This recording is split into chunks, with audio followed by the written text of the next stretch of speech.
Los Angeles Mayor Villaraigosa enters the second year of his last term in office. Napakarami naman po niyang hinaharap na iba't ibang mga criticisms, iba't ibang mga issues, iba't ibang mga questions about his integrity. Kabilang na po dyan ay yung daw pagdalo niya sa iba't ibang red carpet events dito sa Los Angeles, sporting events, mga comp tickets daw po, and also some questions about his attempt to take over the LAUSD. Pinag-usapan din po natin yan, and here's how he defends himself. You have sold yourself as an education mayor, mayor for the education, but some people think that you have squandered your first 2 to 3 years in office because you tried to take control of something that eventually you couldn't. What are your thoughts on that? I don't think I squandered. I think, in fact, we built the foundation for where we are today. Let's go over what we did. I didn't say. Well, actually, initially, I said that the mayor should drive a reform and the transformation of our school districts. In a city where our school district has a dropout rate of more than 50%, where the kids are scoring in the bottom 80%, bottom 20 percentile, that it's critical that we treat this issue of education reform as an absolute movement to transform our schools, just as they've done in New York, just as they've done in Chicago, Washington, D.C., Boston, New Orleans, and many other cities. I've said from the beginning that the mayor needs to drive that effort. Now, ultimately, I agreed to a partnership, and we went through the legislature. We passed a bill that gave the mayor an opportunity to help to pick the superintendent. That bill passed on a bipartisan basis, signed by the governor. I was sued by the school district. We lost at the trial court and then on appeal. I didn't give up. That would have created a waste, if you will. I didn't give up. I kept on fighting. I then raised more than $6 million and took on the teachers union because they controlled the elections of school board members, and we elected a majority on the board. Since then, I now have 13 schools, 20,000 kids. I didn't cherry pick, by the way.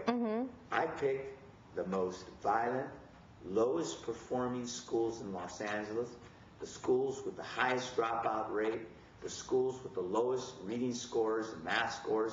And in the first year, 8 out of 10 improved because we only had 10 in the first year. We just added 3 this year. 8 out of 10 improved in math. 9 out of 10 improved in reading. We did better than the school district and the state overall. Our a 17% increase in gifted students, a 25% increase in the number of students who passed the high school exit exam in the 10th grade, first time. Now I have 13 schools. I said, we're not going to be deterred.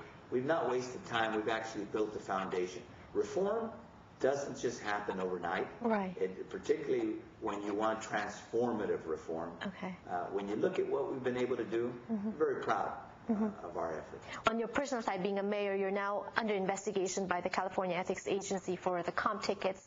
I know you've defended yourself many times, but address our viewers, address the Filipinos about this. As I said, look,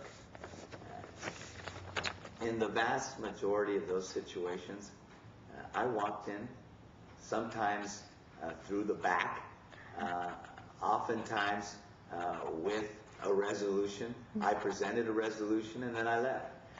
In other situations, I threw out the first pitch or met with a group of kids, whatever it is. I believe and believe strongly that mayors ought to be able to root for the home team, ought to be able to perform ceremonial functions consistent with those laws. And so what we've said is we believe that we have conformed with the rules and regulations of both the city and the state. If it turns out that the state determines that we haven't, we'll do what we have to do to make sure that in the future we do comply. And I think it's important that we be clear. This is something that mayors, that elected officials do all the time. It's something I feel very strongly about. You know, one of the things that you have to do in a job like this is you're the cheerleader. Okay. You're the person. What about at the Oscar Awards? In the case of the Oscars, as I said, I think that very clearly the Oscars, the Emmys, the Grammys, Golden Globes. The Golden Globes, all of those things will be judged to have been conformed within the rules and regulations. Okay. I don't believe there's an issue there. I think If the mayor can't root, if you're mayor of LA, right. The entertainment capital of the United States of America, maybe the world, if you can't root for the home industry, right. much as the mayor of New York roots for, Wall Street, then you ought to be in another job. All right. So, thank you so much. Thank you so much for your time. Thank you. And once again, we'd like to thank the Mayor's Office for granting us time with the Mayor. And also, of course, thank you to Mayor Antonio Villaraigosa for giving time for us. We know that he's very busy, but he makes time for us Kababayans. And that's why we also have to make time to get to know the issues here in Los Angeles and see how we can help. Hopefully, this becomes a regular thing for us. But for now, sana po marami kayong natutunan. Ako po si Janelle So, ang inyong kababayan dito sa Los Angeles. And I'll see you again next time.